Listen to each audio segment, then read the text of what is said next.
hari ini, hari Sabtu, tanggal 27 Februari, kita masih bisa berkumpul bersama untuk mengadakan acara Sinau Bareng Statistika. Pada pertemuan kelima ini, kita masih memperdalam mengenai implementasi teknik sampling, belajar pada masalah.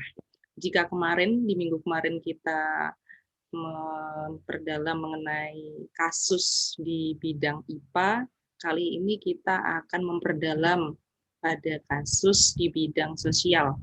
Nah, bagaimana pengambilan teknik sampling di bidang sosial, bagaimana metode-metodenya akan dijelaskan oleh Bu Hilwinisa pada waktu saya persilahkan. Terima kasih Bu Mary. Bismillahirrahmanirrahim. Assalamualaikum warahmatullahi wabarakatuh. Waalaikumsalam. Alhamdulillah pada pagi hari ini kita masih diberikan kesempatan untuk belajar bersama lagi. Kita masih melanjutkan materi yang kemarin tentang implementasi teknik sampling belajar pada masalah. Jadi tujuan pembelajarannya masih sama, diharapkan dengan dari pembelajaran hari ini kita bisa lebih memahami perbedaan teknik sampling, kita juga lebih memahami proses dalam melakukan teknik samplingnya sendiri, dan ketika kita dihadapkan pada kasus penelitian, kita juga bisa menentukan teknik sampling mana yang sebaiknya kita gunakan. Nah, sebelum itu, mari kita kerjakan soal pretest terlebih dahulu. Untuk link pretestnya saya kirimkan di kolom chat. Bisa dikerjakan mulai dari sekarang dengan waktu 5 menit. Silakan.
apakah sudah selesai dikerjakan? Waktunya sudah 5 menit. Sudah. Sudah. Baik. Terima kasih. Kita lanjutkan. Belum. Belum. Lamun pasan. Tengah-tengah. Oh, iya. Wah.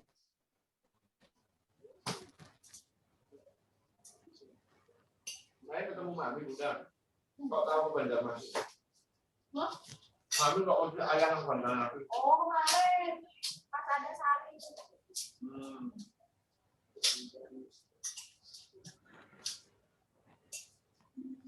Kalau kucing kayak jomplok-jomplok jadi. Sudah.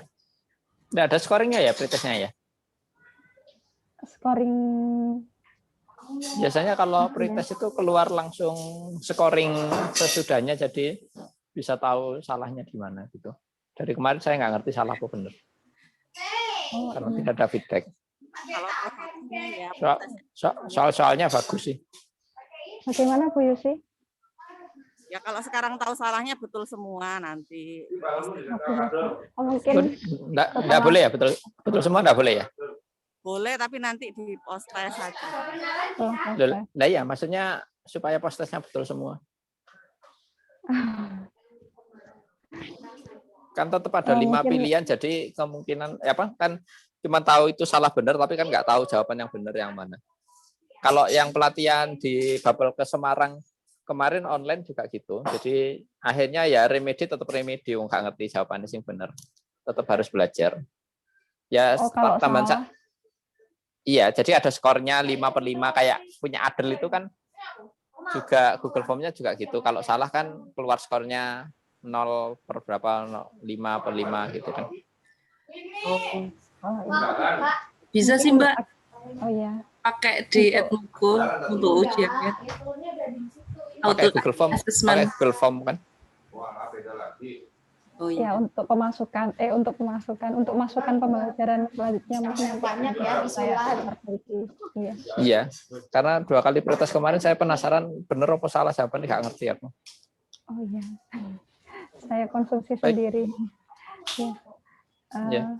Saya terima kasih atas sarannya. Kita mulai pembelajaran pada pagi hari ini. Untuk contoh kasusnya, misalkan ada penelitian dengan judul tingkat penalaran dan IQ mahasiswa S3 di Jawa Timur. Nah, dari judul penelitian ini yang bertujuan untuk mengetahui tingkat penalaran dan IQ mahasiswa S3 di Jawa Timur, populasi targetnya ini adalah semua mahasiswa S3 di seluruh perguruan tinggi yang ada di Jawa Timur. Untuk populasi terjangkaunya, karena peneliti berada di Kota Malang misalnya, jadi yang bisa dijangkau ini adalah mahasiswa S3 di perguruan tinggi yang ada di Kota Malang. Jadi mahasiswa S3 di Universitas Brawijaya, Universitas Negeri Malang, UIN Malang, Polinema, dan Universitas Muhammadiyah Malang. Untuk sampel penelitiannya, jadi ada beberapa mahasiswa S3 di Universitas Brawijaya, Universitas Negeri Malang, Polinema, dan Universitas Muhammadiyah Malang. Jadi sampelnya ini mengambil dari populasi terjangkaunya. Terus dari contoh kasus tadi, contoh kasus penelitian yang tujuannya untuk mengetahui tingkat penalaran dan IQ mahasiswa S3 di Jawa Timur, untuk teknik sampling, teknik pengambilan sampelnya yang memungkinkan ada probability sampling maupun non-probability sampling. Nah, misalkan kita mulai dari yang probability sampling. Misalkan kita menggunakan simple random sampling. Langkah apa saja yang perlu kita lakukan terlebih dahulu? Nah, simple random sampling ini atau sistem pengambilan sampel secara acak sederhana, di sini yang perlu kita lakukan pertama kali adalah membuat kerangka sampelnya. Jadi kita daftar semua anggota dari populasi terjangkaunya. Semua nama mahasiswa, karena di sini tadi populasi terjangkaunya ini adalah mahasiswa S3 di beberapa universitas yang ada di Kota Malang tadi. Jadi kita membuat data nama-nama mahasiswa S3 tersebut. Misalkan jumlah mahasiswa S3 di Universitas Brawijaya, UIN Malang, UMM, dan Polinema ini ada 50. Jadi ini daftar mahasiswanya 1 sampai 50. Kalau misalkan ada 70, berarti ini juga 1 sampai 70.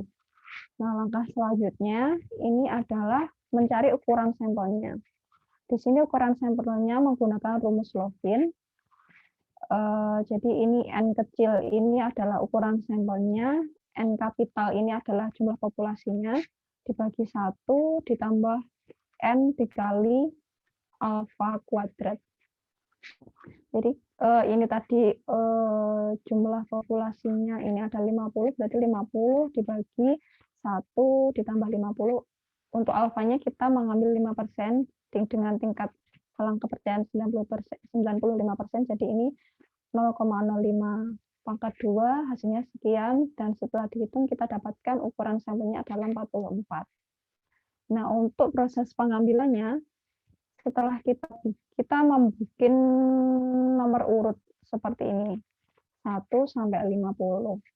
Nah, proses pengambilan secara acak ini bisa kita lakukan menggunakan tabel acak ataupun menggunakan undian kayak lotre kayak gitu juga bisa. Yang penting prosesnya ini secara acak. Nah, ini yang saya tandai warna orange ini adalah misalkan dari pengambilan acak-acak tadi itu didapatkan mahasiswa dengan nomor urut ini 3, 4, 5, 6 dan seterusnya. Ini yang dijadikan sebagai sampel. Nah, setelah itu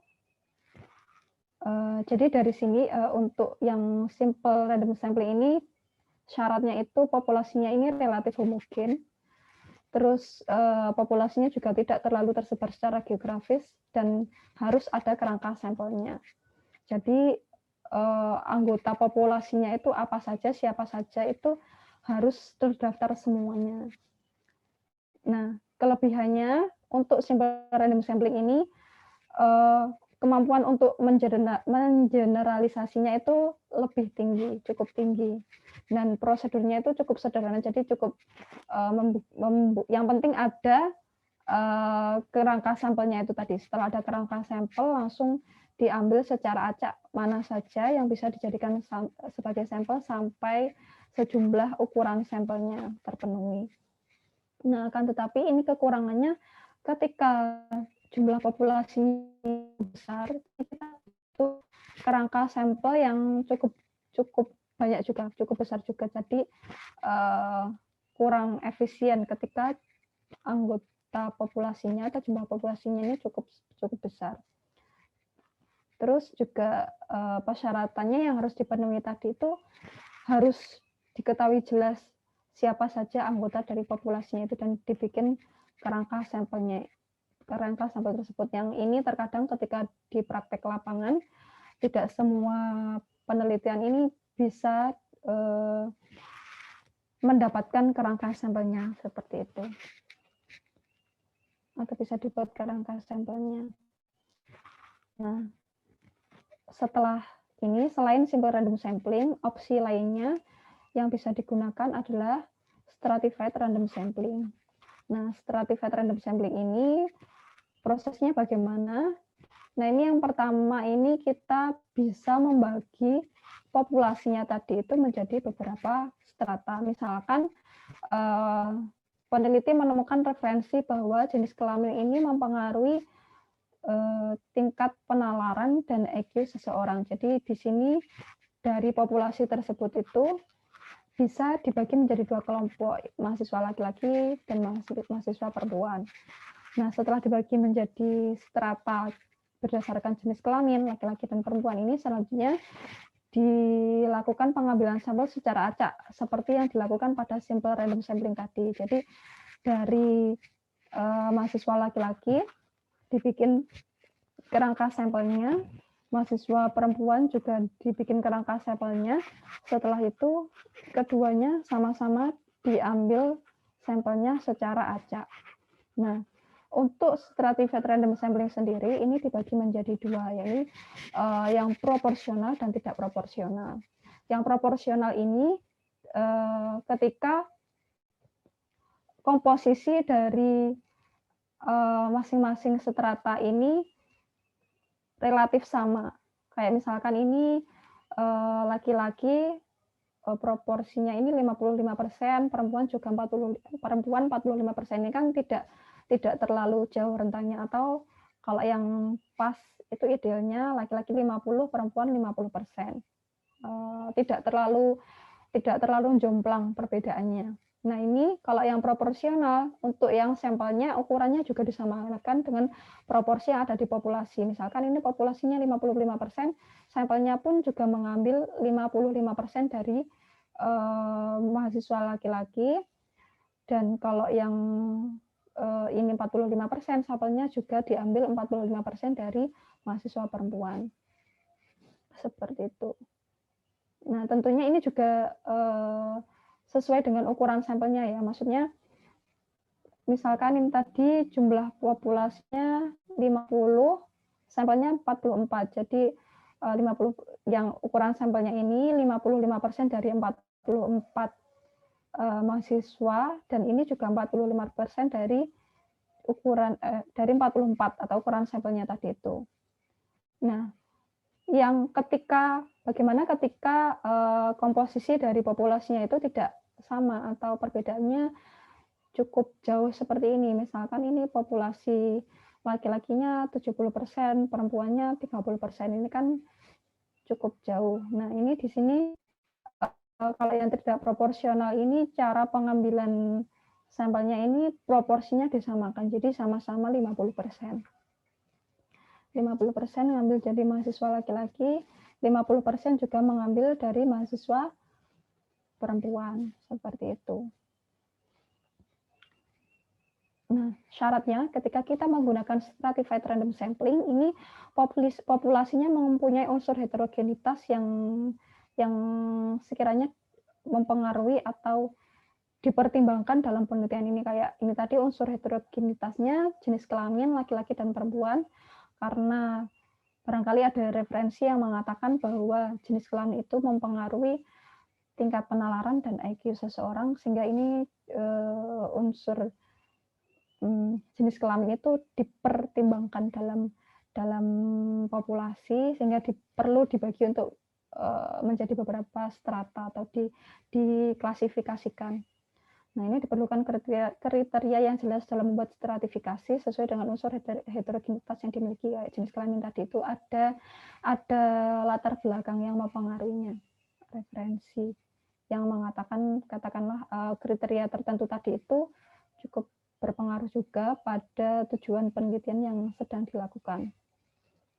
Dan selain itu juga harus diketahui dengan jelas komposisi peluang populasi terjangkaunya proporsional atau tidak, atau disproporsional. Nah, kelebihan dari stratified random sampling ini, semua kelompok menjadi terwakili karena tadi kan dibagi menjadi beberapa kelompok, dan untuk pengambilan sampelnya dari masing-masing kelompok itu jelas diambil semuanya. Jadi semua kelompok yang ada di populasi itu cukup terwakili. Akan tetapi kekurangannya pembagian stratanya harus memiliki makna, jadi harus jelas tadi itu, pembagian stratifikasinya harus jelas, ada latar belakang yang kuat, ada referensi yang mengharuskan atau menganjurkan pembagian strata di dalam populasi tersebut. Dan juga selain itu membutuhkan waktu yang relatif lebih lama, karena dibagi strata, setelah itu juga dibikin kerangka sampel lagi, terus diambil secara acak. Jadi ada beberapa tahapan. Nah, selanjutnya di sini juga ada cluster random sampling. Untuk cluster random sampling ini dibagi menjadi beberapa kelompok geografis. Karena di sini perguruan tinggi, jadi pembagian klasternya berdasarkan wilayah perguruan tingginya. Jadi ada UM, UMM, UIN Malang, Kulinema, dan UB. Nah, dari ke-5 perguruan tinggi ini, untuk cluster random sampling ini dipilih beberapa perguruan tinggi. Katakanlah setelah dipilih secara acak, ini terpilih Universitas Negeri Malang, Universitas Muhammadiyah Malang, dan Polinema sebagai kampus yang terpilih. Jadi untuk sampelnya ini adalah semua mahasiswa SIGA dari Universitas Negeri Malang, UMM, dan Polinema. Seperti itu. Jadi langkah pertama yang dilakukan ini adalah membuat klasternya. Setelah itu dipilih klaster mana. Nah, ketika klaster yang dipilih itu, yang terpilih berarti semua anggota populasi dari klaster tersebut dijadikan sebagai sampel semua. Seperti itu. Bedanya dengan stratified tadi, kalau stratified kan dibagi menjadi beberapa kelompok strata. Nah, ketika setelah dibagi menjadi beberapa kelompok strata itu, dari masing-masing strata itu diambil semua untuk dijadikan sebagai sampel. Nah, kan tapi kalau cluster random sampling ini setelah dibagi menjadi beberapa kelompok cluster yang biasanya ini lebih karena efek geografis, setelah terpilih klasternya ini yang dijadikan sampel hanya anggota dari klaster terpilih saja. Itu yang membedakan dengan stratified random sampling tadi. Kelebihannya di sini ketika populasi ini cakupan geografinya cukup luas, ini bisa menghemat biaya karena hanya klaster-klaster tertentu saja yang dipilih, jadi tidak terlalu luas cakupan geografisnya yang harus didatangi peneliti untuk mengambil sampel seperti itu. Nah, akan tetapi kekurangannya di sini kurang efisien jika sub-sub kelompok cenderung lebih homogen, sedangkan antar kelompok cenderung heterogen. Jadi kalau misalkan antar kelompok ini anggota populasinya cenderung heterogen, kan kalau klaster ini hanya kelompok-kelompok tertentu saja yang diambil, jadi tidak semua kelompok. Nah, kalau misalkan ini antar kelompok ini cenderung heterogen, jadi tidak bisa mencakup semua karakter yang ada di populasi. Jadi ada kelompok yang tidak terwakili karena tidak diambil ini tadi. Nah, ini kekurangannya. Nah, selanjutnya di sini ada systematic random sampling. Untuk systematic random sampling, langkah yang pertama yang perlu kita lakukan di sini adalah membuat kerangka sampelnya.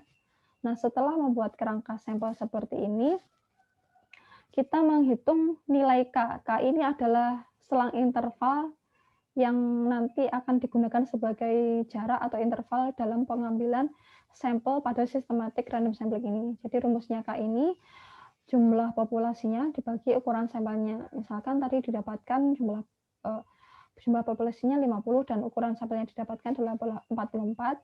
Hasilnya ini adalah ketika dibulatkan 1. Jadi jaraknya 1. Berjarak 1 antar sampel yang pertama dengan sampel selanjutnya, dan selanjutnya ini selalu berjarak 1 dari nomor urut. Nah, ini misalkan untuk sampel pertama yang dipilih ini dipilih secara acak. Misalkan sampel pertama yang terpilih ini adalah sampel dengan nomor urut 4. Nah, karena tadi jaraknya 1, berarti 4 tambah 1, 5, 6, 7, 8, 9, dan seterusnya sampai memenuhi ukuran sampelnya, sampai terpenuhi 44 sampel. Seperti itu. Ini untuk systematic random sampling. Atau bisa juga systematic random sampling ini selang intervalnya ini dikaitkan dengan waktu. Misalkan peneliti ini mengambil sampelnya itu berdasarkan hari. Jadi kayak hari masuk, ada hari Senin sampai Minggu. Terus peneliti ini mengambil sampelnya ini berdasarkan kunjungan hari. Jadi satu ini bukan kurang tepat ding kalau yang untuk contoh ini. Mungkin seperti ini yang untuk contoh kasus ini. Untuk contoh kasus lain ini biasanya systematic random sampling ini bisa dikaitkan dengan waktu. Misalkan kayak gimana ya?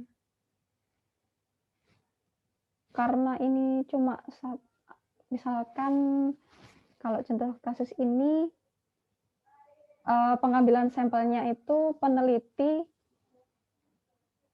datang ke tempat tes ada tes ya mahasiswa S3, tes pendaftaran mahasiswa S3 misalkan seperti itu kasusnya. Nah, ini kan ada banyak mahasiswa, nah itu karena ini tadi selangnya satu, katakanlah ini satu dibikin jam, jadi selang per jamnya setiap 1 jam mahasiswa yang waktu itu datang untuk mengikuti tes wawancara misalkan atau apa, nah itu dijadikan sampel penelitian.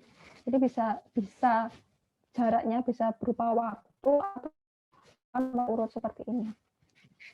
Seperti itu.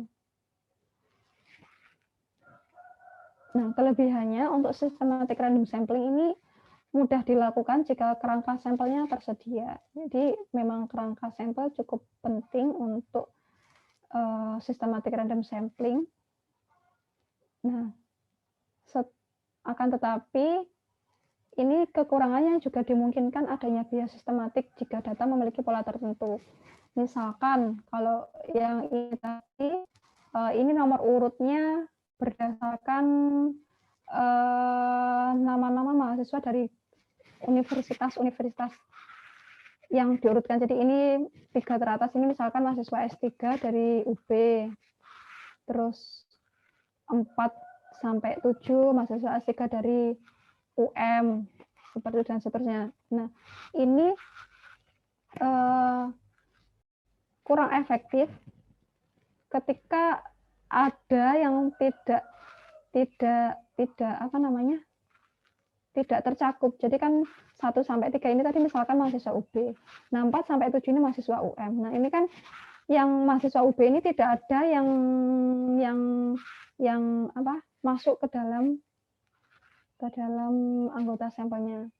Ini contohnya. Jadi ketika ada pola-pola tertentu, ini dimungkinkan adanya bias karena ada yang tidak terjaring seperti itu.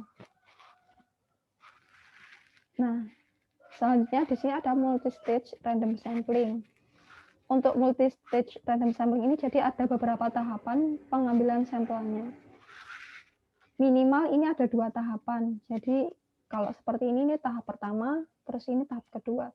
Untuk setiap tahapan ini bisa menggunakan simple random sampling, systematic random sampling, stratified, ataupun cluster random sampling. Nah, misalkan kalau yang di sini, ini yang pertama ini kita menggunakan cluster random sampling.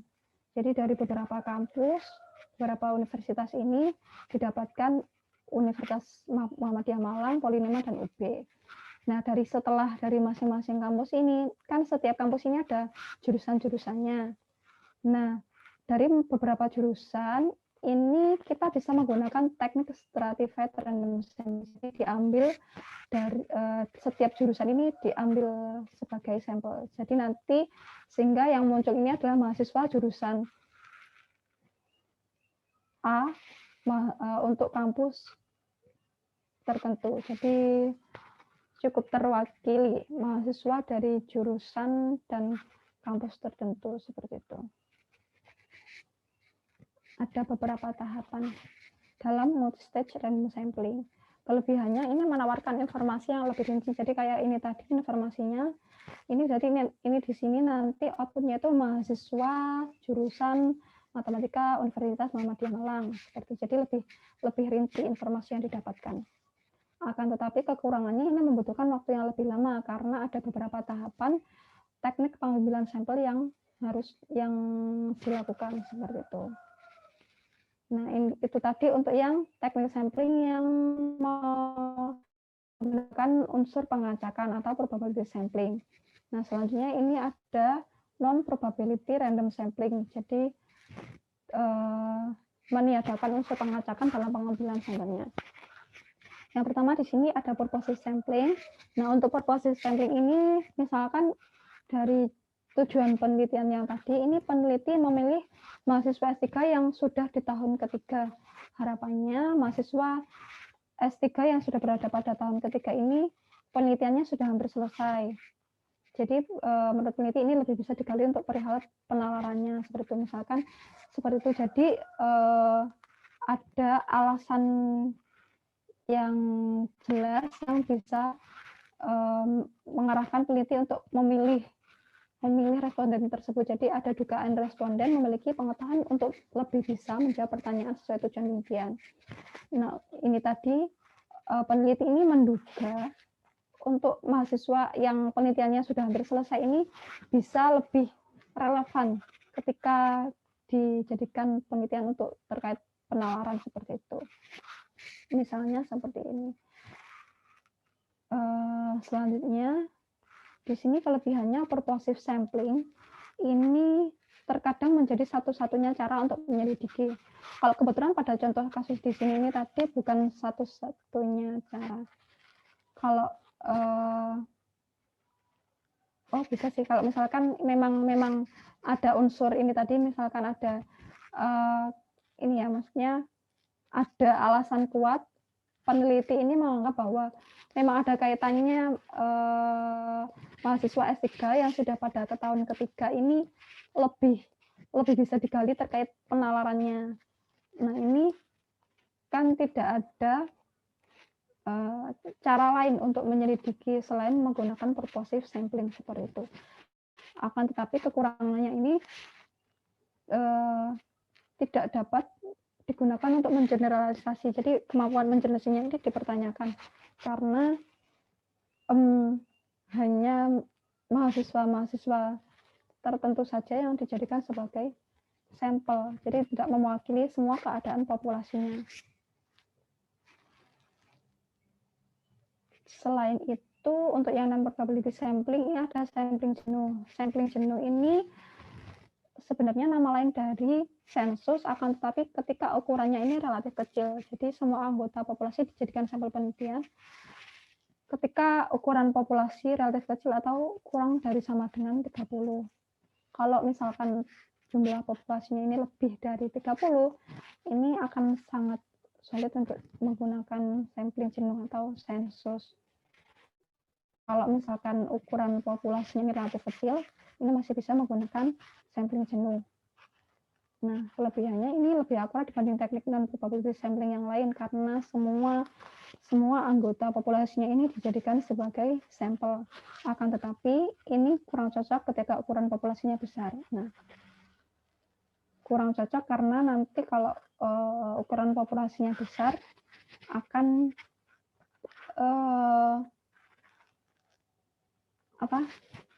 kayak masalah biaya, terus waktu juga nanti akan berpengaruh di sini. Nah, selanjutnya ada accidental sampling. Untuk yang accidental sampling ini, misalkan di sini peneliti menghadiri sidang terbuka promosi doktor, kemudian menjadikan mahasiswa S3 yang hadir di sana sebagai responden penelitian. Jadi secara di sini ada unsur kebetulan dan ketersediaan. Jadi siapa yang ditemui oleh peneliti itu yang dijadikan sebagai sampel penelitian. Jadi ini juga mempunyai kekurangannya, memang cepat, mudah, dan hemat biaya karena peneliti tidak memerlukan effort lebih untuk mencari sampelnya. Peneliti cukup datang di suatu tempat, terus siapa saja yang di situ memungkinkan bisa dijadikan responden, langsung dijadikan sebagai responden. Jadi kan cepat, mudah, dan hemat biaya. Akan tetapi sampel kekurangannya ini, sampel yang dipilih ini tidak representatif. Karena kan ada anggota populasi lain yang tidak hadir, yang tidak ditemui oleh peneliti pada waktu itu. Jadi tidak mewakili populasi-populasi yang lain, kurang representatif. Dan juga tidak dapat digeneralisasi sama sekali karena tidak representatif tadi, sehingga tidak dapat digeneralisasi. Untuk selanjutnya di sini ada snowball sampling. Untuk yang snowball sampling ini, di sini misalkan peneliti mengenal seorang mahasiswa S3 yang sudah berada pada tahun ketiga. Nah, peneliti menjadikannya sebagai responden. Kemudian peneliti meminta rekomendasi dari mahasiswa tersebut untuk memberitahu siapa kira-kira temannya atau kenalannya yang juga sama-sama mahasiswa S3 yang sudah berada pada tahun ketiga. Seperti itu. Nah, ini sebenarnya akan sangat membantu, snowball sampling ini akan sangat membantu ketika populasinya sangat jarang diketahui. Kayak misalkan kalau snowball sampling itu biasanya digunakan kayak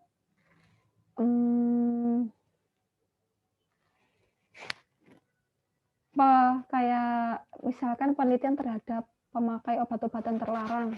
Nah, obat-obatan terlarang itu kan sangat tersembunyi sekali. Maksudnya siapa yang menggunakan obat-obat terlarang itu sangat tersembunyi, tidak semua orang tahu, dan biasanya yang tahu itu juga lingkaran-lingkaran mereka sesama pengguna. Jadi ini sangat berguna untuk kasus-kasus seperti itu yang sulit diketahui, yang tahu itu hanya sesamanya saja. Jadi misalkan kita tahu satu orang yang menggunakan obat-obatan terlarang, kita tanya dari orang itu siapa kira-kira temannya yang juga sesama menggunakan obat-obatan terlarang yang bisa dijadikan sebagai responden penelitian kita. Seperti itu. Nah, kelebihannya ini hanya untuk penerapan yang sangat khusus, seperti yang barusan dicontohkan itu yang kayak obat-obatan terlarang. Nah, kekurangannya ini kurang bisa dipastikan apakah karakteristik khusus tersebut terwakili sepenuhnya dalam penilaian sampel, karena kita sendiri tidak tahu daftar kayak kerangka sampelnya itu kita tidak tahu. Jadi siapa saja yang menggunakan obat-obatan terlarang itu siapa saja, atau misalkan untuk contoh kasusnya ini kita tidak tahu siapa saja mahasiswa S3 yang sudah berada pada tahun ketiga ini, siapa saja kita tidak tahu, seperti itu. Nah, ini sehingga ketika kita sudah mendapatkan sampel yang dari hasil rekomendasi dari sampel-sampel sebelumnya, kalau misalkan sudah sampai mentok tidak ada rekomendasi lain, kita tidak tahu apakah memang hanya ini atau ada sampel lain yang memang tidak diketahui. Nah, ini kan tidak tahu. Jadi tidak diketahui apakah ini sudah cukup mewakili populasi yang ada ataukah belum bisa dipastikan. Nah, selanjutnya di sini juga ada kuota sampling. Untuk kuota sampling di sini responden dibagi menjadi dua strata, laki-laki dan perempuan, mahasiswa laki-laki dan mahasiswa perempuan. Kemudian pengambilan sampelnya dilakukan secara tidak acak, bisa menggunakan purposive sampling, accidental sampling, sampling jenuh maupun snowball sampling. Nah, pengambilan sampelnya akan berhenti ketika kuota sudah terpenuhi. Jadi untuk kuota sampling ini sebenarnya hampir sama dengan stratified random sampling. Bedanya kalau yang stratified random sampling ini pengambilan sampelnya dilakukan secara acak, kalau yang kuota sampling ini pengambilan sampelnya tidak dilakukan secara acak. Jadi tidak ada unsur pengacakan di sini. Sama-sama dibagi menjadi beberapa strata. Untuk yang kuota sampling ini, ketika mengambil ini tidak dilakukan secara acak, jadi bisa menggunakan purposive sampling, accidental sampling, sampling jenuh maupun snowball sampling. Nah, kelebihannya ini cukup mewakili kelompok, akan tetapi kekurangannya kurang bisa digeneralisasi karena tidak menggunakan unsur pengacakan itu tadi.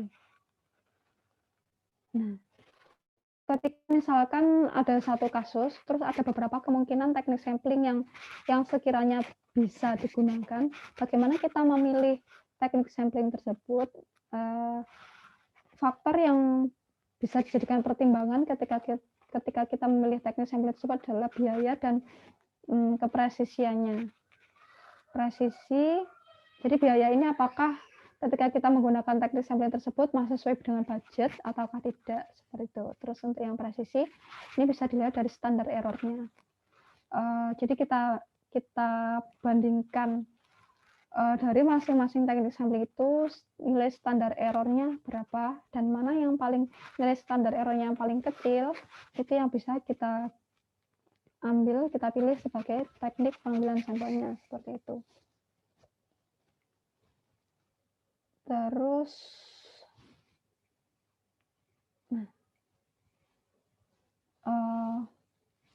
mungkin sementara seperti itu. Apakah ada yang perlu? Oke, terima kasih Bu Hilwin. Ini tadi kan penjelasannya sudah lengkap ya Bu dari awal sampai akhir ini tadi. Nah, apakah setelah ini kita bahas di kasusnya ataupun langsung masuk diskusi nih Bu? Oh ya, bisa diskusi barangkali tadi ada yang masih belum jelas dari apa yang disampaikan. Oke, saya persilakan untuk peserta sinau bareng statistika untuk menyampaikan jika ada yang kurang jelas ataupun pertanyaan terkait non-probability sampling maupun probability sampling yang kurang jelas bisa langsung ditanyakan. Baik Bu Yusi. Ya, terima Bisa. kasih Bu Herwin. Sudah bisa dengar suara saya? Bisa Bu. Bisa. Yang pertama di mana tadi ya? Ada yang disebut nggak bisa digeneralisir sama sekali. Berarti bagaimana ya? Kan sudah ada populasinya, kemudian kita ambil sampel, berarti itu tidak bisa untuk populasinya kah? Berarti sebaiknya tidak digunakan kah? Kan karena percuma, tujuannya penelitian kan untuk bisa digeneralisir ke populasi. Atau mungkin ada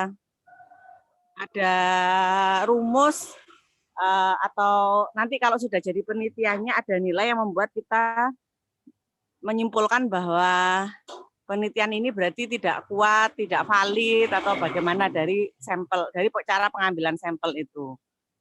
Sementara itu satu dulu. Baik Bu, terima kasih. Langsung dijawab Bu Hilwin atau ditampung dulu? Bisa langsung ini ya. Langsung, Nah, oke. Terima kasih Bu Yusi. Ini kayak untuk yang tidak bisa digeneralisir sama sekali ini adalah teknik sampling yang accidental sampling. Nah, kenapa ini kok tidak bisa digeneralisir? Karena sampel yang ditemui ini hanya yang kebetulan saja. Jadi tidak bisa menggambarkan keadaan populasi yang lain. Jadi mungkin agak sedikit mundur ke belakang. Untuk yang teknik sampling kan ada probability sampling sama non-probability sampling. Untuk yang probability sampling ini, dia lebih kelebihannya lebih bisa mengeneralisir karena ada unsur pengacakan di sini. Dan untuk meskipun juga ada kemungkinan ada biasnya juga tidak sesuai dengan keadaan populasi yang sebenarnya. Nah, biasnya kalau yang di probability sampling ini disebabkan oleh mungkin ada kesalahan dalam teknik samplingnya. Seperti itu. Kalau yang untuk non probability sampling di sini karena tidak menggunakan unsur pengacakan sehingga tidak bisa kayak dihitung peluang-peluangnya juga, sehingga kayak bias dari teknik pengambilan sampelnya itu kalau yang sepengetahuan saya sementara ini tidak bisa dilihat. Jadi kalau biasnya dari non probability sampling ini disebabkan oleh karena dari sumber daya manusianya. Nah, kalau yang di sini dimaksud tidak bisa digeneralisir sama sekali ini karena tidak ada penghitungan peluangnya tadi itu. Jadi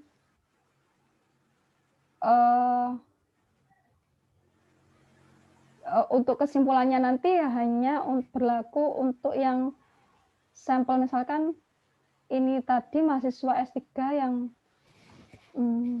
contohnya kalau yang lebih tepat apa ya?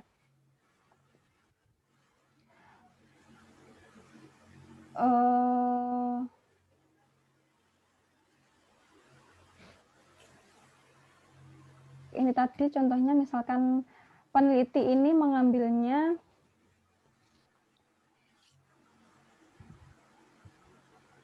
ketika yang hanya datang di ruang sidang. sidang dokter. Jadi tidak bisa digeneralisir ke semua mahasiswa S3 karena memang yang hanya datang itu tadi, jadi sampelnya itu tidak representatif, tidak menggambarkan semua anggota populasinya.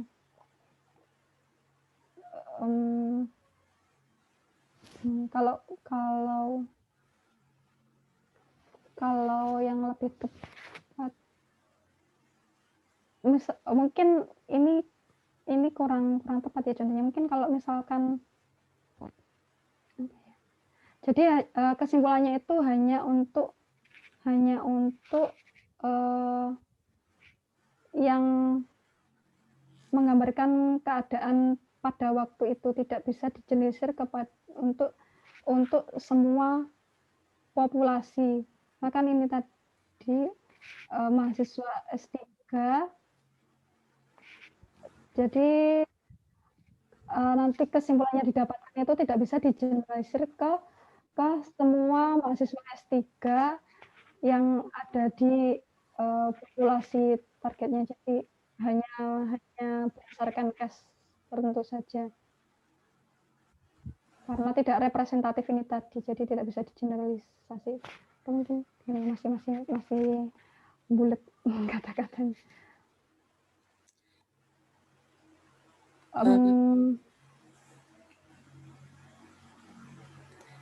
Mungkin Bu Yus ada feedback, Bu? Berarti nanti masuk keterbatasan penelitian ya, kalau sudah terlanjur pakai tersebut karena pertimbangan biaya gitu, nanti jadi masuk keterbatasan penelitian bahwa ternyata penelitian kita nggak bisa digeneralisir gitu ya. Iya, jadi terbatas hanya untuk yang respondennya pada waktu itu ditemui. Tanya lagi, kalau untuk misalnya tadi yang klaster itu kan ada universitas tertentu yang diambil. Kemudian dari universitas itu kalau kemudian diambil kuota tertentu, berarti namanya sistem sampel apa? Kalau klaster itu kan diambil seluruhnya. Nah, sedangkan dari klaster kemudian kita ambil lagi sebagian, itu disebut sebagai apa ya, tapi nggak berdasarkan jurusan. Kalau jurusan tadi kan multi stage itu ya. Kalau hanya ambil satu universitas saya mampunya 100, UMM 100, UB 100, itu disebut sebagai metode sampling apa? Untuk pengambilan jadi misalkan tadi ada dari beberapa kampus, tadi dipilih ada UMM sama ada misalkan 3 kampus UMM, UM sama Polinema. Nah, itu masing-masing UMM 100, UB 100, Polinema 100 begitu ya, Bu ya? Iya. Nah, itu masih tetap masuk multi-stage random sampling. Kan multi-stage ini lebih dari 2 teknik sampling. Jadi teknik sampling ini bisa berupa simple random sampling, stratified, cluster, maupun sistematik. Nah, ketika untuk yang kasus ini tadi, ini yang pertama ini adalah cluster random sampling. Jadi dipilih beberapa cluster kelompok kampusnya. Nah, setelah itu tekniknya dari cluster ini bisa menggunakan simple random sampling misalnya. Jadi dari semua anggota populasi, anggota sampel yang ada di masing-masing kampus terpilih tadi itu dipilih secara acak tanpa melibatkan unsur jurusan misalnya. Nah, itu bisa kayak simple random sampling. Jadi ada 2 tahapan teknik pengambilan sampel ini masuk ke multi-stage random sampling. Baik, makasih. Sama-sama, Desi. Oke, mungkin ada peserta lainnya yang ingin bertanya, dipersilahkan. Iya. Kayak ada yang... Iya, Mbak Hani mau... Selamat pagi, Mbak Hilwin. Selamat pagi, Mbak Hani. Ada beberapa pertanyaan dari saya. Pertama, itu tentang probability sampling systematic random sampling. Tadi dijelaskan kalau kelebihannya itu mudah dilakukan jika kerangka sampelnya tersedia. Nah, itu untuk di sini ini saya kurang jelas kalau misalkan untuk yang kerangkanya itu apakah harus seperti yang dicontohkan itu atau ada kerangka-kerangka lain. Nah, itu satu ya, Mbak. Di situ kan udah ada rumus-rumusnya. Ini aku penasaran sama yang di systematic random sampling-nya.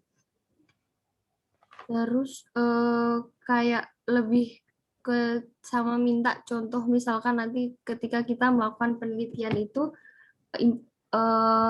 implementasinya itu untuk yang systematic random sampling itu seperti apa, kayak contoh lainnya kayak gitu. Terus sama yang kedua non probability sampling jenuh. Tadi disebutkan kelebihannya itu dia teknik non probability yang lebih baik daripada non probability yang lain. Itu kenapa kok bisa disebutkan kalau dia lebih baik daripada non probability sampling yang lain? Itu terus sama apakah kalau non probability sampling atau sampling jenuh ini hanya bisa dilakukan ketika sampelnya itu kurang dari 30. Itu apakah batas maksimalnya? Itu, Mbak. Terima kasih. Terima kasih Mbak Hani. Ya, terima kasih Mbak Hani. Mau ditampung dulu atau langsung dijawab Bu Hilwin? Bisa langsung mungkin ya. Oke, silahkan Ibu. Jadi yang pertama, terima kasih atas pertanyaannya. Untuk yang probability systematic, untuk yang systematic random sampling, ini apakah contoh kerangka sampelnya hanya yang dicontohkan? Nah, tidak. Ini kebetulan saya mencontohkannya kerangka sampelnya seperti ini. Jadi bisa juga untuk yang contoh lain, misalkan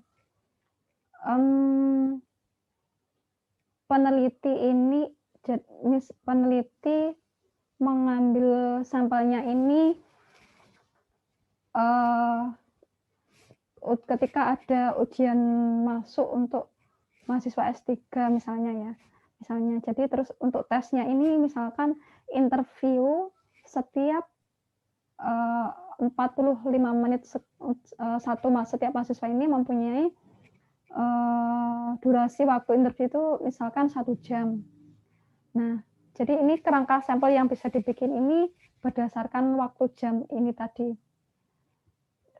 Jadi kalau misalkan hari Senin tesnya ini mulai jam 9 sampai jam 12, 9, 10, 11, 12 ada 3 jam. Selasa ada 3 jam, Rabu 3 jam, seterusnya sampai hari Jumat misalkan. Jadi 3 kali 5 ada 15 jam. Dan ini terus berulang sampai mahasiswanya sudah selesai semuanya. Maksudnya sudah selesai tes semua. Nah, ini kita bisa membuat kerangka sampelnya itu berdasarkan jamnya ini tadi. Jadi untuk yang nomor urutnya untuk yang intervalnya K ini bisa durasi waktu misalkan setiap kalau 1 jam misalkan didapatkan 2 jam gitu ya. Kalau 1 nanti berarti ya nggak apa-apa sih, satu nggak apa-apa. Jadi misalkan setiap selisih 1 jam, tapi kan untuk yang sampel pertama ini dipilih secara acak. Secara acak kita untuk sampel untuk calon mahasiswa di jam keberapa ini yang bisa dijadikan sebagai sampel pertama. Misalkan di jam ketiga hari pertama setelah dipilih secara acak didapatkan mahasiswa yang mengikuti interview pada jam ketiga di hari pertama hari Senin. Nah, setelah itu karena nilai K-nya ini adalah 1 berjarak 1 jam, 1 jam setelahnya ini kan berarti mahasiswa yang melakukan interview pada jam pertama di hari keesokannya. Jadi 1 jam besok jam 9 besoknya ini diambil lagi sebagai responden. Terus 1 jam setelahnya diambil lagi sebagai responden. 1 jam setelahnya diambil lagi sebagai responden sampai ukuran sampelnya terpenuhi. Atau misalkan contoh lain, selain contoh ini, misalkan yang juga durasinya waktu,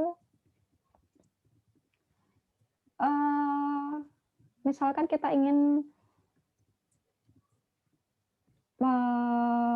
meneliti tentang orang yang datang yang berobat di puskesmas misalnya. Nah, itu juga bisa menggunakan durasi jam. Jadi setiap sesuai dengan nilai K-nya ini berapa jam sekali pasien yang datang itu juga bisa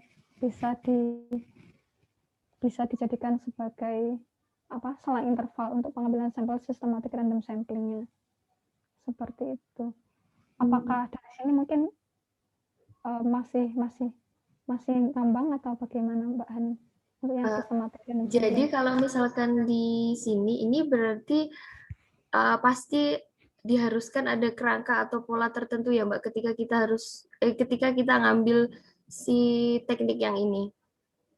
Iya, soalnya kan kenapa kita membutuhkan kerangka sampelnya yang jelas karena kan kita mainnya di selang intervalnya ini tadi, jadi biar lebih jelas juga selang interval keberapanya.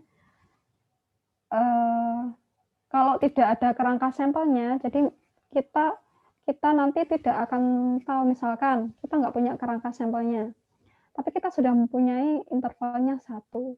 Nah, kita anggap misalkan sampel pertama yang kita pilih ini adalah sampel yang datang pada urutan keempat.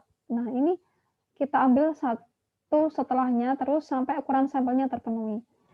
Nah, ini kalau tidak ada kerangka sampelnya kan bisa jadi ternyata sudah tidak ada sampel lain, sementara ukuran sampelnya ini belum cukup. Jadi sudah tidak ada mahasiswa lain yang datang, tapi ukuran sampelnya sudah tidak ada mahasiswa lain yang datang, tapi ukuran sampelnya ini belum terpenuhi. Jadi kan ada lubang yang tidak dilengkapi, tidak terpenuhi seperti itu. Nah, kan tetapi kalau misalkan kita sudah punya kerangka sampelnya, misalkan ketika kita acak sampel pertama ini jatuh di angka 15. Nah, ini kan ketika ini sudah sampai dimentok di 50, ini kan ukuran sampelnya masih belum terpenuhi. Nah, kita bisa kembali lagi ke sini seperti itu. Nah, makanya sebelum terjun mengambil ini sudah dipetakan dengan jelas kira-kira siapa saja yang akan diambil. Seperti itu. Terima kasih. Sama-sama Mbak Hani. Terus untuk yang selanjutnya, untuk yang sampling jenuh. Kenapa tadi disebutkan kalau yang sampling jenuh ini lebih baik dari non-probability sampling yang lain? Terus apakah sampling jenuh ini hanya dibatasi ukuran sampelnya 30? Seperti itu. Kenapa sampling jenuh lebih baik dari non-probability sampling yang lain? Karena semua anggota populasinya ini dijadikan sebagai sampel. Jadi kan mewakili semuanya, otomatis bisa digeneralisir. Nah, akan tetapi kenapa? Terus apakah hanya 30? Kalau berdasarkan referensi yang saya dapatkan ini dibatasi maksimal hanya 30. Jadi kan sebenarnya sampling jenuh ini adalah sensus ketika ukuran populasinya ini sedikit, tidak besar, jadi maksimal 30 itu. Nah, ketika sudah lebih dari 30, nah ini berarti yang dilakukan ini benar-benar sensus seperti itu. Jadi bisa sebenarnya dilakukan lebih dari 30, tapi nanti ini masuknya ke sensus, bukan non-produktif. Kalau sensus ini beda. Kalau sensus dia ini kan berarti semua anggota populasinya dijadikan sebagai sampel penelitian. Nah, ini memang ideal, maksudnya kayak idealnya penelitian ya kita mengambil semua anggota dari populasi ini kita teliti semuanya sehingga hasilnya ini benar-benar bisa mewakili populasi. Nah, itu idealnya seperti itu. Akan tetapi pada kenyataan di lapangan terkadang kita tidak bisa melakukan itu, entah itu terbatas oleh waktu, biaya, terus karena memang sifatnya dari anggota dari populasi sendiri yang tidak bisa dan tidak memungkinkan untuk kita teliti semuanya. Kayak contohnya misalkan kalau misalkan yang ini selain kalau yang terbatas oleh waktu dan biaya mungkin sudah lumayan jelas ya, maksudnya terbatas oleh waktu, tempat dan biaya sudah lumayan cukup tergambar. Nah, kalau misalkan ada juga kasus yang tidak memungkinkan dilakukan sensus itu ketika dari sifat dari anggota populasinya sendiri itu yang tidak memungkinkan untuk diteliti. Contohnya untuk misalkan ingin mengetahui kualitas suatu makanan. Nah, ini untuk industri makanan itu biasanya kalau misalkan ingin mengetahui kualitasnya, jadi kan tidak bisa semua hasil produksinya itu tidak mungkin untuk dicoba semua karena nanti akan rugi, merusak produksinya sehingga tidak mungkin dilakukan sensus, akan tapi bisa ditolong menggunakan teknik sampling. Jadi hanya beberapa saja yang bisa dicoba untuk mengetahui sifat-sifat atau karakteristik dari yang diproduksi tersebut, seperti itu. Atau contohnya juga pada manusia, misalkan yang diteliti ini adalah tentang kejadian masa lalunya, kayak misalkan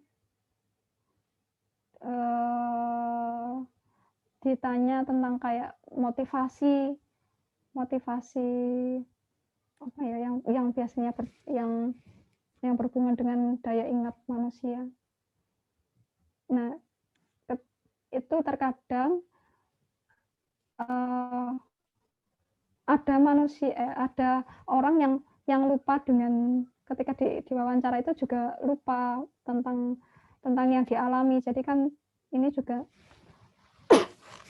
tidak memungkinkan untuk dijadikan sebagai responden. Jadi ada beberapa keterbatasan yang tidak memungkinkan untuk dilakukan sensus. Seperti itu. Kayaknya ini agak melenceng ya tadi saya ngomong. Tapi ke gambar sih, Mbak. Udah okay.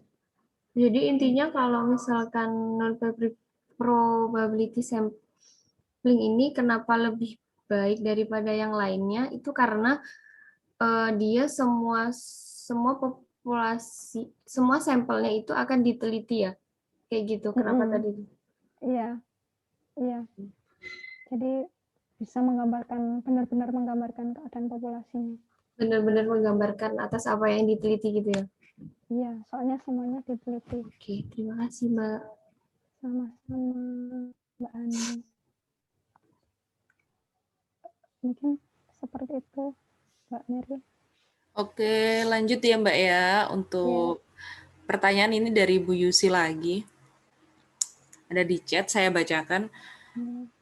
Jika penelitian menggunakan telur ikan, dari 20 induk ikan yang bertelur, diambil lebih kurang 100 telur, kemudian dari 100 telur tersebut diambil 30 telur yang bagus saja.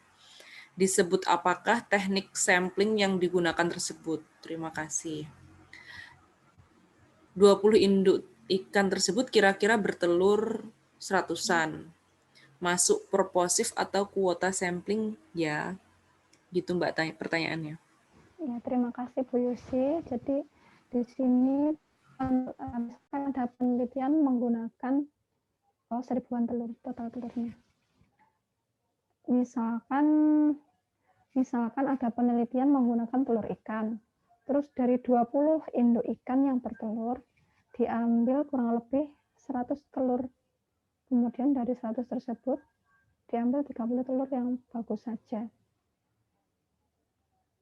Disebut apakah teknik sampling yang digunakan tersebut? Terima kasih. 20 induk ikan tersebut kira-kira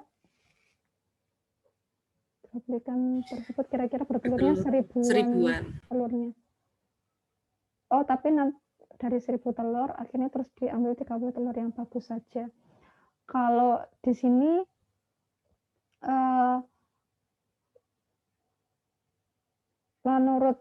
menurut saya ini masuk di purposive sampling karena kan peneliti tujuannya meneliti tentang apa? Telur ikan. Terus yang bisa diteliti itu kan hanya telur ikan yang bagus saja. Jadi ada kriteria yang telur yang bagus saja ini masuk di purposive sampling. Kalau yang kuota sampling ini bisa masuk di kuota sampling ketika misalkan ada beberapa misalkan ada telur yang bagus dan yang tidak bagus ini sama-sama diteliti, jadi ada kelompok telur bagus dan kelompok telur tidak bagus. Nah, terus nanti ada kuotanya. Jadi misalkan untuk yang yang kelompok telur tidak bagus itu berapa ukuran sampelnya, untuk telur yang bagus berapa ukuran sampelnya. Nah, ini masuk di kuota sampling seperti itu. Kalau yang ini purposive sampling.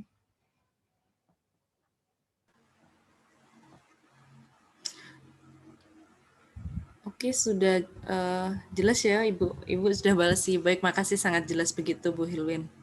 Terima kasih. Nah, mungkin ada dari peserta lainnya ingin bertanya. Dipersilahkan. Baik, maaf, ini saya satu aja. Iya Ibu, silahkan Ibu Kusmita. Ya, matur nuwun. Ini kan saya masih belajar ya. Belajar apapun wis pokoknya dipelajari. Nah, yang mau saya perjelas lagi, ini kan ada mahasiswa S1, mahasiswa S2, mahasiswa S3. Nah, kira-kira yang lebih cocok untuk atau yang lebih sesuai untuk mahasiswa S1 itu yang mana? Terus yang untuk mahasiswa S2 itu yang mana? Terus yang mahasiswa S3 itu pastinya yang lebih sulit ya. Itu yang mana? Atau mungkin mahasiswa S3 perlu digabung-gabung? Itu apakah ada sistem yang seperti itu atau diperbolehkan atau bagaimana? Begitu saja nggih, matur nuwun. Terima kasih. Baik Ibu, terima kasih. Saya persilakan Bu Hilwin untuk menjawab. Oh iya, terima kasih Bu Kusmita atas pertanyaannya. Jadi pertanyaannya kalau boleh coba saya ulang. Tadi kan ini ada beberapa teknik sampling. Nah, kira-kira yang cocok untuk mahasiswa S1, untuk mahasiswa S2 dan mahasiswa S3 ini kira-kira apa saja seperti itu ya. Nah, sebenarnya kalau yang untuk teknik sampling ini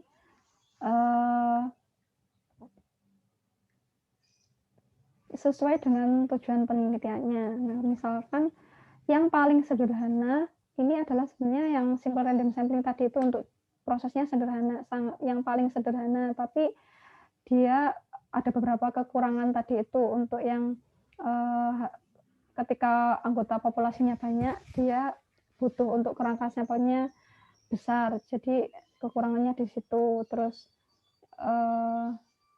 ketika populasinya juga mengandung unsur heterogenitas, ini kurang bisa diwakili menggunakan simple random sampling. Nah,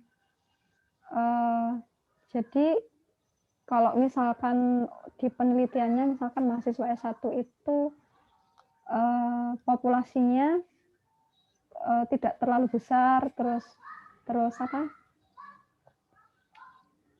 relatif homogen, dan kerangka sampelnya juga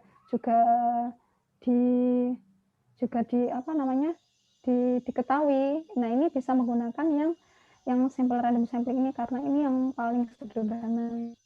Akan tetapi tidak memungkinkan juga untuk mahasiswa S1 ini penelitiannya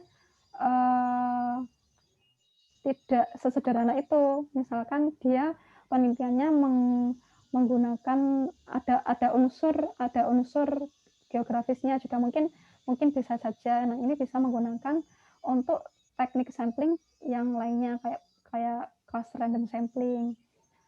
Atau misalkan mahasiswa S1 ini penelitiannya yang di bidang kayak ini tadi, untuk yang misalkan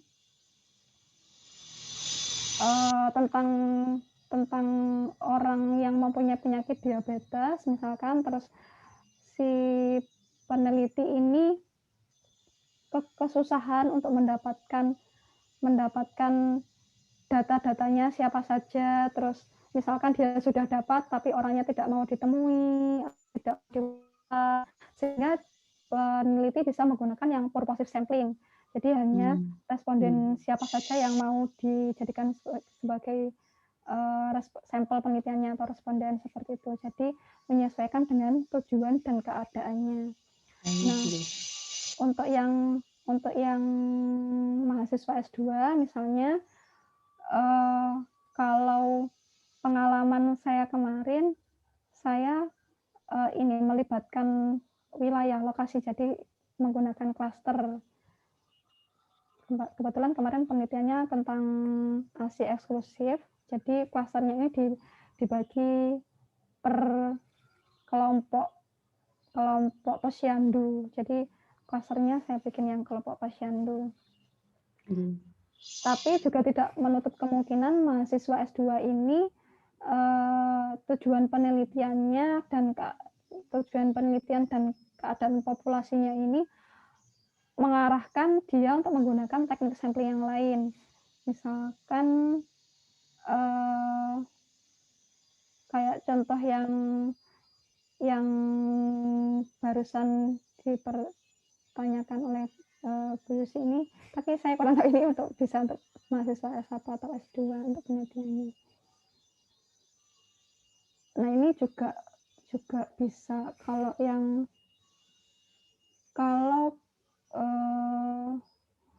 paling agak kompleks ini sebenarnya multi-stage random sampling tadi itu. Jadi ada beberapa tahapan teknik-teknik samplingnya seperti itu. Akan tapi nanti informasi yang dihasilkan pun juga lebih rinci. Tapi butuh beberapa proses teknik sampling seperti itu. Baik, nggih, matur nuwun. Sama-sama, Bu. Ya, terima kasih Bu Kusnita. Baik, untuk peserta lainnya mungkin ada yang ditanyakan lagi. Kalau belum ada, saya tanya ya, Bu Irwin. Balik lagi Bu ke systematic random sampling. Iya. Tadi saya bingung dari rumus N44 itu dari mana ya, Bu? Oh iya, untuk yang N44 ini adalah ukuran sampelnya. Ini didapatkan tadi dari hitungannya tadi. Nah, ini. Oke. Jadi masih berlanjut dari sini. Didapatkan. Oh, ini masih berhubungan dengan yang sebelumnya.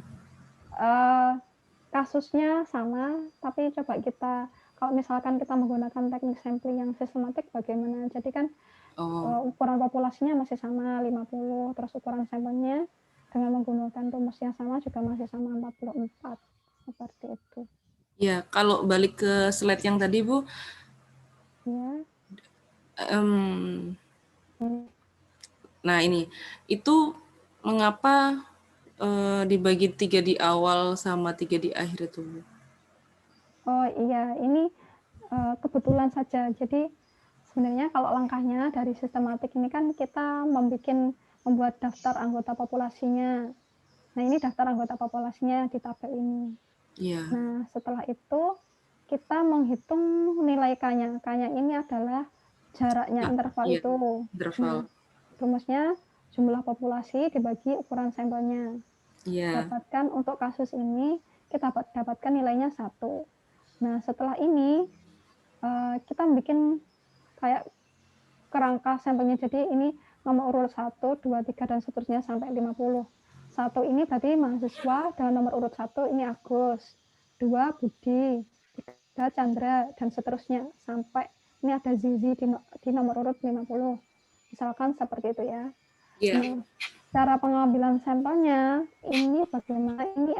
Ini adalah sampel nomor urut pertama ini kita ambil secara acak. Jadi kebetulan yang saya contohkan ini mengambil secara acaknya ini jatuh pada nomor urut 4. Jadi kita bisa mengambil secara acaknya ini bisa menggunakan kayak lotre, bisa menggunakan tabel acak seperti itu. Kalau misalkan sampel pertama jatuh pada nomor urut 6, berarti ini yang di orange pertama ini juga ini nomor urut 6. Setelah itu karena jaraknya 1, berarti 6 ditambah 1, 7, berarti sampel ke-7. Mahasiswa dengan nomor urut 7, terus nomor urut 8, dan seterusnya sampai memenuhi ukuran sampelnya ada 44. Iya, oke. Paham, Mbak. Lalu untuk misal respondennya yang tadi sebelumnya kan ada 3 universitas. Iya. Nah, apakah ketiga universitas itu dengan masing-masing mahasiswanya itu ngambil untuk 44 orang ini random atau berurutan per universitas? Yang mana? Yang kayak klaster. Iya. Kan tadi kasusnya ada beberapa. Ini ya. ya. Ada Nah, 3. Iya. Untuk yang klaster ini kan untuk memilih universitasnya ini dilakukan secara acak. Didapatkan UMM, dan Polinema. Nah, untuk mahasiswanya ini semua mahasiswa dari UMM, dan Polinema yang dijadikan sebagai sampel. Jadi pengacakannya pada pemilihan universitasnya ini. Dan sebenarnya ini juga menggunakan rumus tadi kayak rumus Lovin itu. Misalkan karena kebetulan ini ada 5 kelompok, jadi 5 per rumusnya 5 per 1 ditambah berapa sekian, ini menggunakan rumus Lovin. Tapi biasanya kalau di lapangan ini sebenarnya klaster ini lebih kepada wilayah geografis. Jadi kayak misalkan contoh kasus penelitian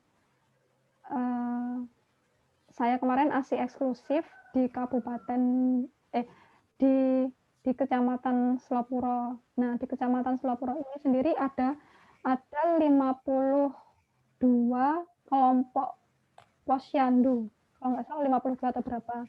Nah, itu kan dibagi wilayah-wilayah geografis. Nah, itu kan banyak. Jadi bisa menggunakan klaster. Kalau ini contohnya cuma 5. Sebenarnya kalau misalkan dihitung menggunakan ini kurang cocok sebenarnya kalau menggunakan cluster random sampling. Cuma ini tadi sebagai gambaran saja prosesnya bagaimana seperti itu. Oke. Terima kasih, Mbak. Kita balik ke chat, ada lagi pertanyaan dari Bu Yusi. Di sini bagaimana rumus jika ukuran populasinya tidak diketahui? Apakah boleh dikira-kira atau ada rumus lain? Ada rumus lain. Ada tabel apa ya namanya? Ini di materi sebelumnya. Coba saya buka dulu ya. Saya nggak hafal rumusnya. Di mana ya?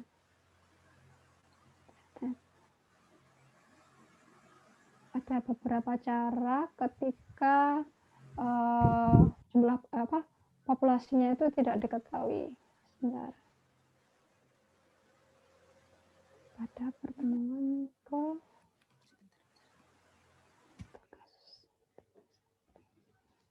ini.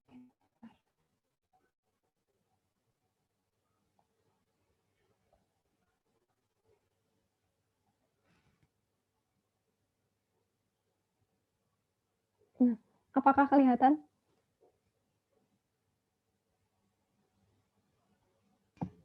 Kelihatan, Iya, Mbak. sampun. Ya, ya. Ini untuk yang populasi tidak diketahui, kita bisa menggunakan rumus Lemesu ini. Jadi contohnya yang ada di samping ini, misalkan, bentar. Mana? Tuh.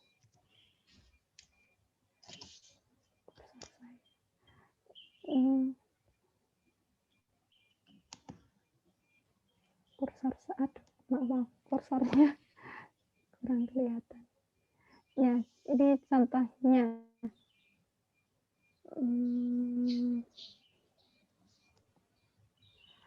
Kalau misalkan, ini kursor saya. Nah, ini kalau yang untuk populasi tidak diketahui, misalkan di sini ada penelitian gambarkan kasus hipertensi pada lansia di desa A. Terus kan tidak diketahui jumlah populasinya berapa. Nah, ini rumusnya untuk menghitungnya ini bisa menggunakan rumus Lemesu ini. Di sini ada ini Z ini adalah nilai tabel normal dengan alfa tertentu, terus dikalikan perkiraan proporsi, P-nya ini perkiraan proporsi, dikali 1 min perkiraan proporsi, dibagi dengan nilai D-nya. D-nya ini adalah nilai alfanya tadi itu, jadi margin error-nya. Nah, nilai proporsinya ini biasanya ini didapatkan dari penelitian sebelumnya. Jadi penelitian yang dengan tema yang sama, terus dari penelitian sebelumnya ini peneliti menggunakan proporsinya berapa. Nah, kita beracuan pada penelitian sebelumnya untuk menggunakan proporsi. Terus seingat saya, selain ini kayaknya ada lagi caranya, tapi sebentar, kalau yang tabel itu dulu enggak sih, ini salah satu contoh rumus untuk menghitung populasi tidak diketahui. Sebenarnya kalau rumus-rumus ini biasanya ada banyak sih, tidak hanya ini, kayak misalkan untuk yang populasi diketahui saja kita bisa menggunakan rumus Lovin, juga bisa menggunakan tabel Kaji. Untuk yang tidak diketahui, seingat saya juga ada beberapa selain rumus Lemesu ini, juga ada yang lain, cuma yang saya tampilkan di sini adalah rumus Lemesu. Seperti itu. Bagaimana menentukan pakai rumus yang mana ya? Kalau tadi banyak rumus, ada algoritmanya begitu. Kalau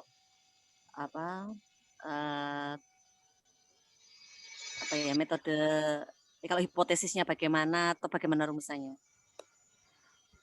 Kalau selama ini sementara saya biasanya dilihat dari yang data yang diketahui, Bu Yusi. Jadi kalau misalkan kita bisa mendapatkan kali ini kita ada proporsi, jadi kita bisa menggunakan rumus ini. Jadi tergantung yang kita ketahui, data yang kita punya apa. Seperti Baik, itu. kalau proporsi itu apa ya? Proporsi ini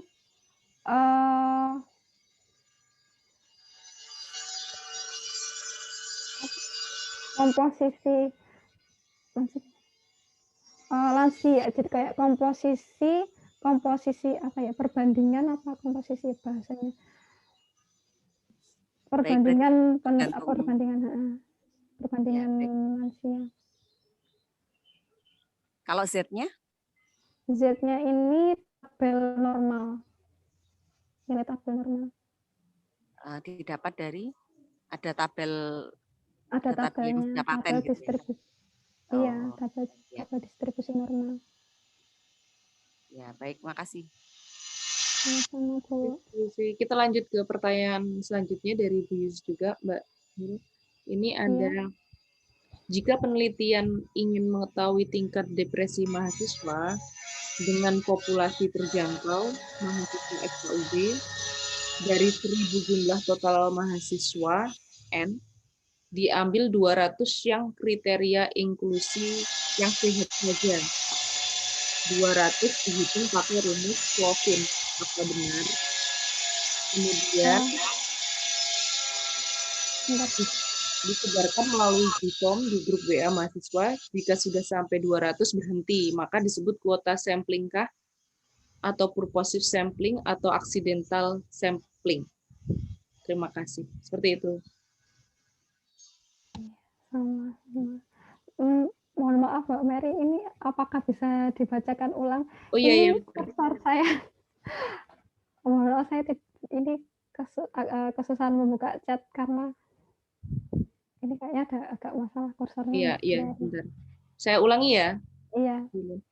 Jika penelitian ingin mengetahui tingkat depresi mahasiswa dengan populasi terjangkau, mahasiswa FKUB dari 1.000 jumlah total mahasiswa, diambil 200 yang kriteria inklusi yang sehat saja. 200 dihitung pakai rumus Slovin. Apa benar? Kemudian disebarkan melalui G-form, Google Form, di grup WA mahasiswa. Jika sudah sampai 200, berhenti. Maka disebut kuota sampling kah? Atau purposive sampling, atau accidental sampling? Terima kasih, gitu Mbak. Kurang jelas atau aku ulangin lagi, Mbak? Sudah. Sudah. Jadi, terima kasih. Ini jadi penelitiannya ini untuk mahasiswa mengetahui tingkat depresi. Populasinya ini adalah mahasiswa FKUB dengan tadi kan jumlah populasinya ada 1.000. Terus ketika sudah dihitung menggunakan rumus Slovin, ukuran sampelnya ada 200. Terus dipilih yang hanya kriteria inklusi yang sehat saja. Begitu ya tadi ya? Iya. Nah, ini masuk purposive sampling atau accidental. Nah, kalau yang ini terus tadi disebarkan menggunakan G-form, ini masuk purposive juga masuk sih, soalnya ada kriterianya, maksudnya yang masuk kriteria inklusi yang diambil yang sehat-sehat saja. Terus penyebarannya tadi disebarkan menggunakan Google Form, disebarkan di grup WA. Ketika sudah 200, berhenti.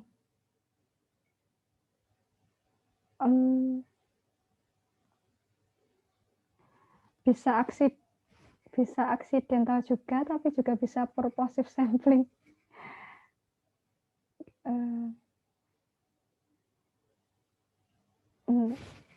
Tapi sebentar. saya coba dulu.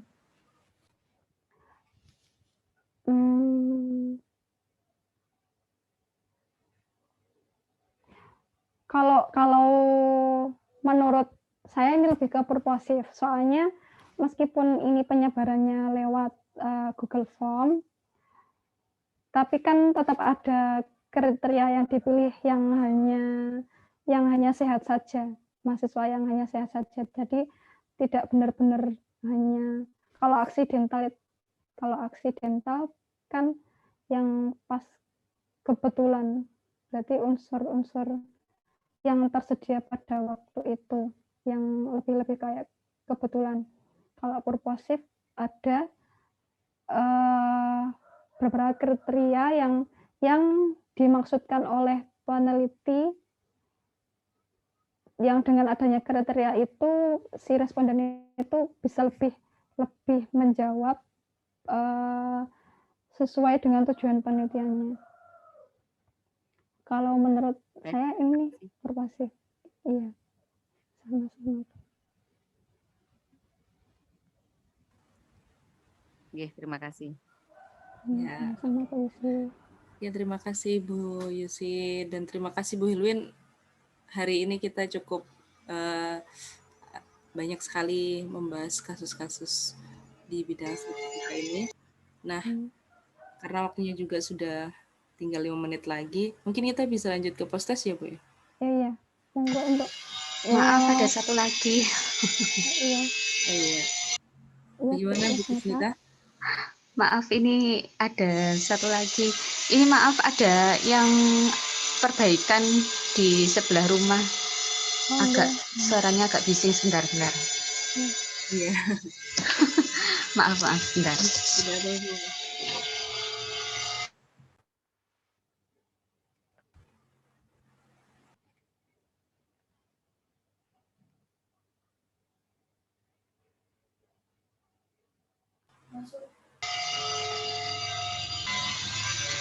Sama aja ternyata. Sebentar. Dan suatu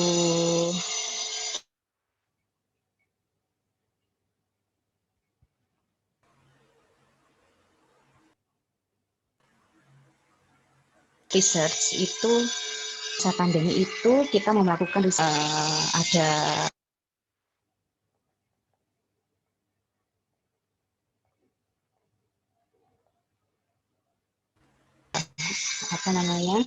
jaga kontaknya, targetnya sembarang, kita nyebarkan di mana-mana, di grup-grup begitu. Nah, itu apakah setelah dapat sampelnya, respondennya, kita pilih lagi yang daerah ini itu sekian orang, daerah ini sekian orang, daerah ini sekian orang. Nah, itu apakah diperbolehkan seperti itu? Itu yang pertama. Yang berikutnya, apakah boleh ini dari beberapa cara tadi itu dalam satu research menggunakan lebih dari satu cara pengambilan sampel? Gitu saja. Tenun sangat. Terima kasih Bu Kusnita. Mungkin untuk yang pertanyaan kedua, apakah boleh dalam satu riset itu menggunakan beberapa teknik sampling? Ini boleh. Jadi kayak multistage random, multistage tadi kan ada beberapa tahapan. Nah, untuk yang pertanyaan pertama, tadi kasusnya itu kita menyebarkan Google Form ke mana saja. Terus setelah itu baru dipilih berdasarkan daerahnya, begitu ya, Bu ya?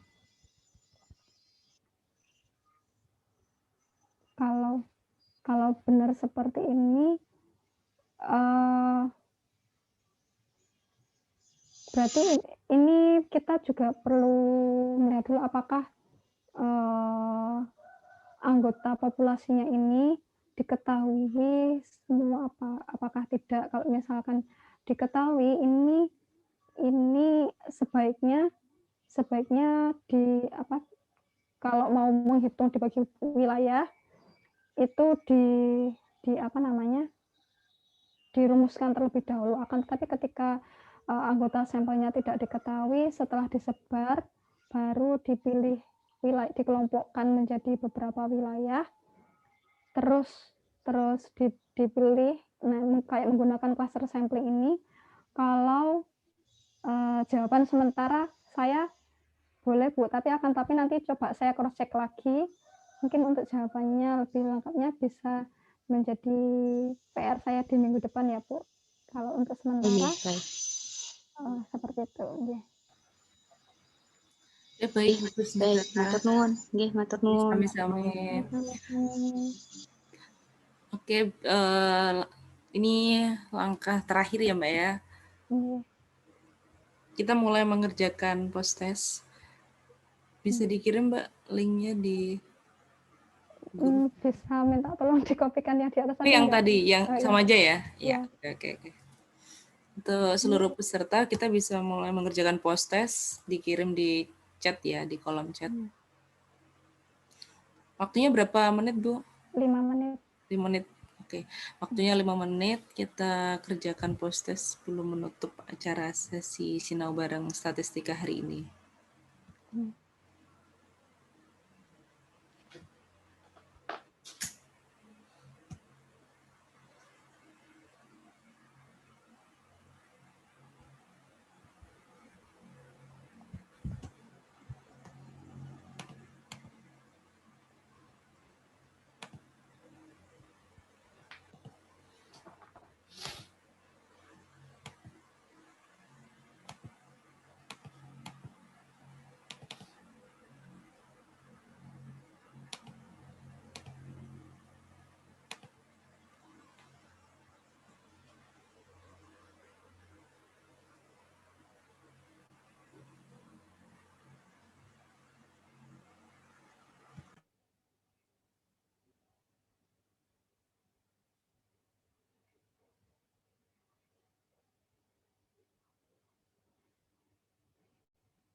Halo, apakah sudah pengisiannya? Ini sambil saya tutup ya, Bu Hilwin ya? Oh iya, monggo.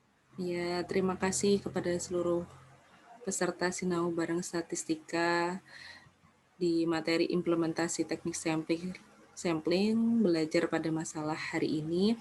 Semoga ilmu dan pengetahuan yang diberikan oleh Ibu Hilwin Nisa bisa bermanfaat dan kita masih bisa kumpul lagi, belajar lagi Sinau Bareng Statistika ini di Sabtu depan di jam dan saluran yang sama. Terima kasih untuk seluruh peserta, semoga tidak bosan dan silakan menambung pertanyaan-pertanyaan. Mari kita gali lebih banyak kepada Bu Hilwin Nisa. Terima kasih, selamat siang semua. Assalamualaikum warahmatullahi wabarakatuh. Waalaikumsalam Waalaikumsalam warahmatullahi wabarakatuh. Matur nuwun. Oke, sama-sama Ibu.